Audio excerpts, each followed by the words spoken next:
So,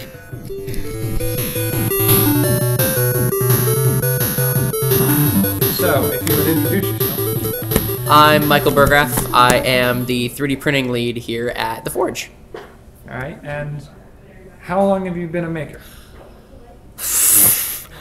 How long have I been alive?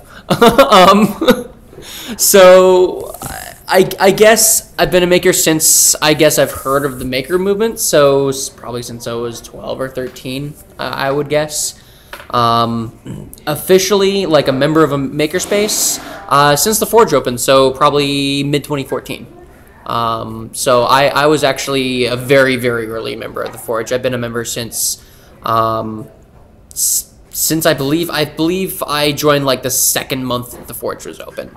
So so I've been a member of the Forge since we were in our first space. This is now our third space we've been in. What kinds of things do you do at the space?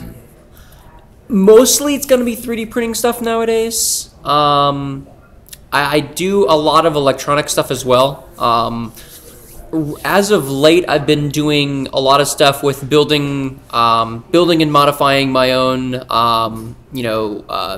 synthesizers.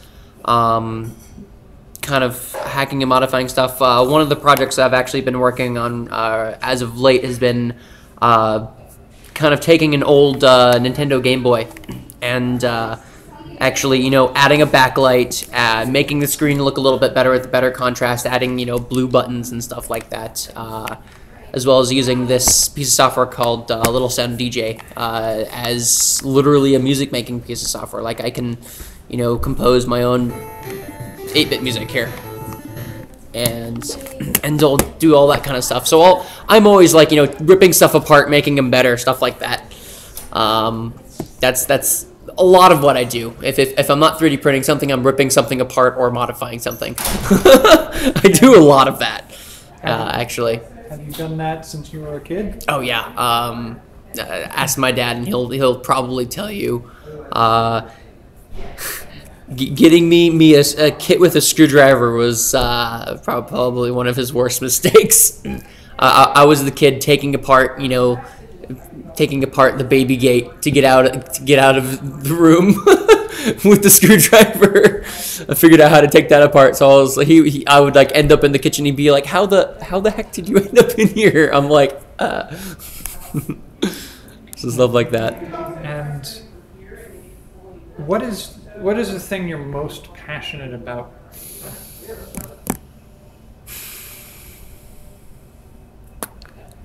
Music and or taking crap apart.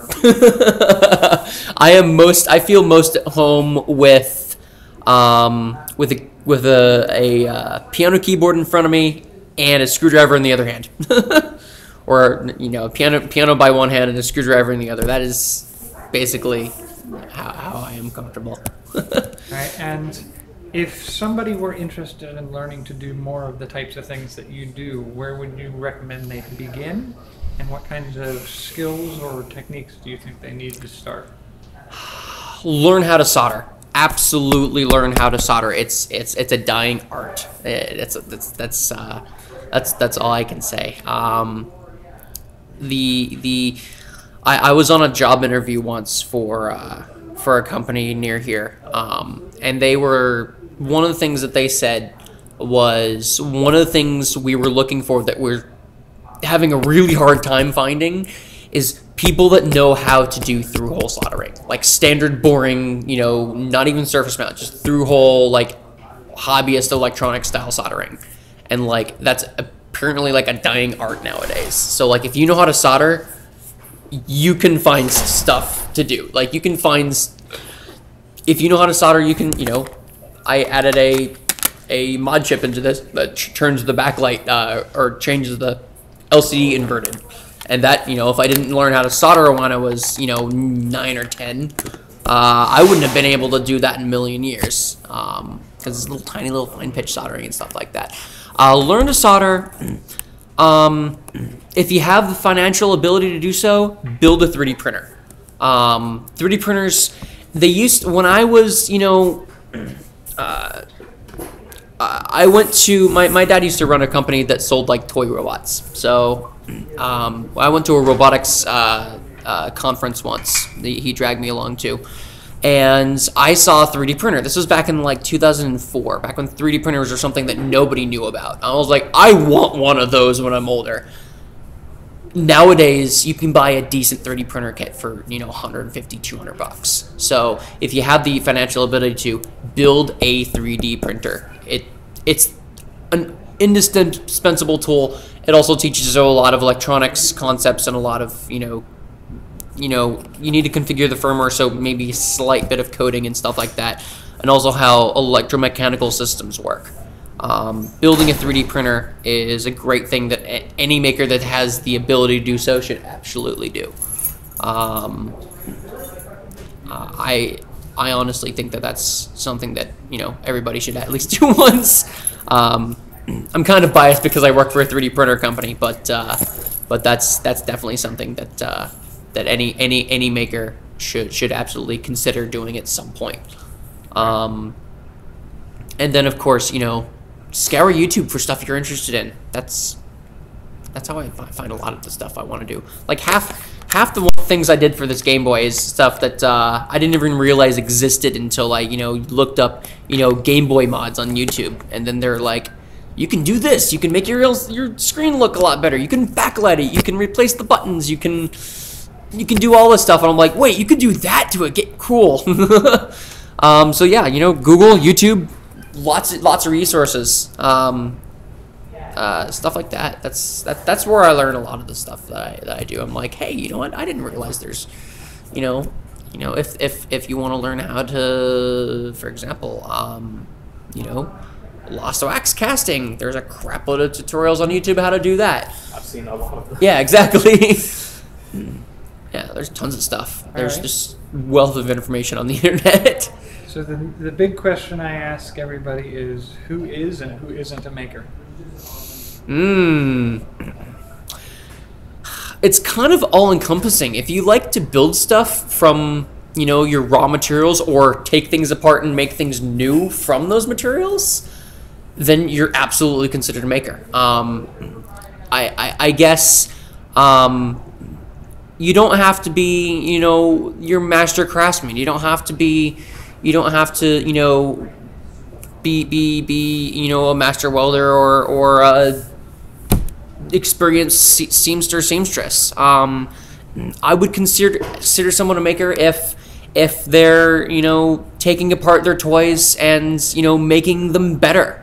You know, back in, you know, early 2000s, hacking the Xbox, that was a really popular thing to do for a while. You know, jailbreaking your iPod Touch back, you know, just kind of recently. That was something that I would consider you're kind of getting into that spirit, taking your toys and making them better than they were before.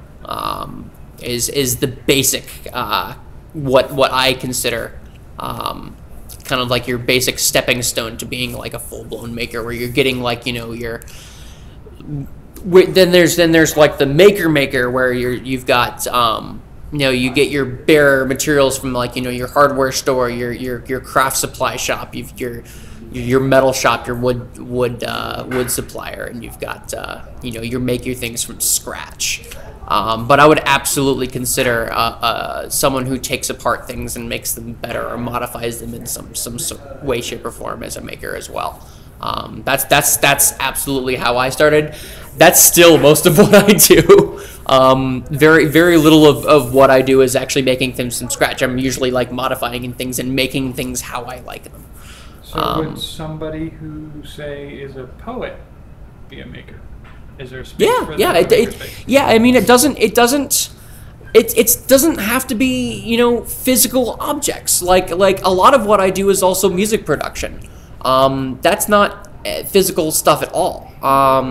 So like, you know, what I was doing on the Game Boy a second ago, that's, you know, a lot of people would say, you know, that's not your typical maker stuff, but absolutely, you're being creative with what you're doing. Like this guy, not on camera right now, but he's making, you know, art-y kind of stuff that's not functional. but it's like totally like it would be more considered art than something, you know, functional. I consider, like, you know, music or, you know, poetry, something like that is more of a non-tangible kind of maker skill. And yeah, I would absolutely consider that kind of stuff like as a maker. It's a different breed of maker, absolutely, but it can absolutely still fall under the very, very wide maker umbrella, I would say. Right, It's a very diverse group of people. You go to a makerspace and you'll find a very diverse group of people doing tons and tons and tons of different stuff. All right, and as I go to other makerspaces, are there any things you're curious to see how they're done or what they're doing down in other spaces? Like what kind of stuff they're using or what kind of stuff they're doing, kind of thing? Anything about them? Anything you're curious about that you like? What am I curious about in other makerspaces? I don't know. We're kind of privileged here, so I don't ever really think about other makerspaces because we've got like probably one of the biggest ones in the general southeast here. I don't really have an answer to that question, honestly. I never really think about going to other ones because I live 8 minutes away from like definitely the biggest makerspace in the state, if not like the general area. We've got a really good one here. And did you very want fortunate. to maybe demo some of the Sure. audio tracks you're using? So this is a software called Little Sound DJ on my totally modified Game Boy. This came clear. They actually did make a clear one back then, but I've swapped out the buttons for blue ones, swapped out this for a glass screen cover, blue power switch, swapped out all the button pads for brand new ones, so they're super clicky. But I'm running a piece of software called Little Sound DJ, which is basically, it's totally non-intentionally sanctioned. It's on a flash cartridge. But it basically allows you to make chiptune music right on the Game Boy with no external hardware needed. I have just plugged into some speakers over here. And that just allows me to, like, you can set a note, change the octave, and then have a pattern setup that plays those in sequence.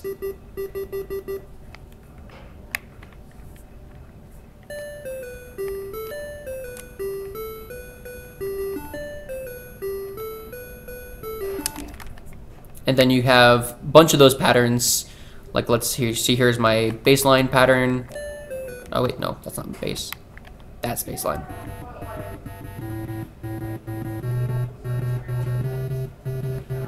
And then you have all those stringed together to make something like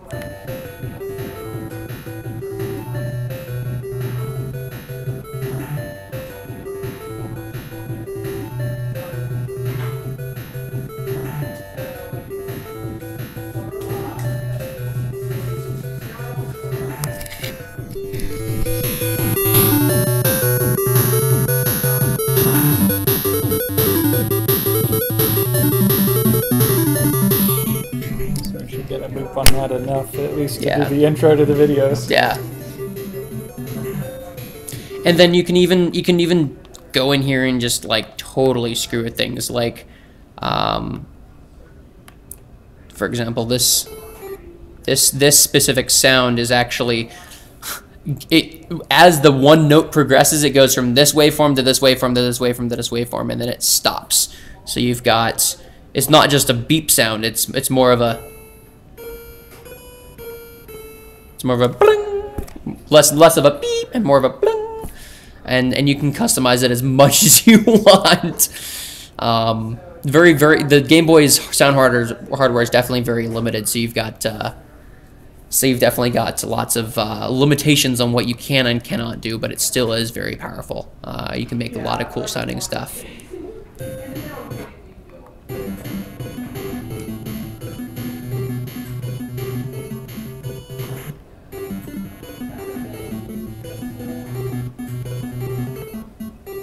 yeah, lots of cool stuff like that. And this Game Boy has also been backlit and what they call the Bivert Mod, which it's this little tiny chip up in the top here that inverts your LCDs. It inverts the color of your LCD. Dark pixels become light, light pixels become dark. But then, so that would of course invert your colors and make it look like negative. So what you do is you open up the LCD and you rotate your polarizing film 90 degrees to switch it back, and it gives you lots more contrast. This Game Boy looked like pea soup garbage before the Bivert mod. That one actually is visible and looks great. That's actually a standard white backlight. The screen just is blue like that when the backlight shines through it. But yeah, that's the kind of stuff that I work on a bunch of little stupid little projects like this all the time. I always have little things I'm working on like this. This is just one of many. This is just the most recent one I've been messing with.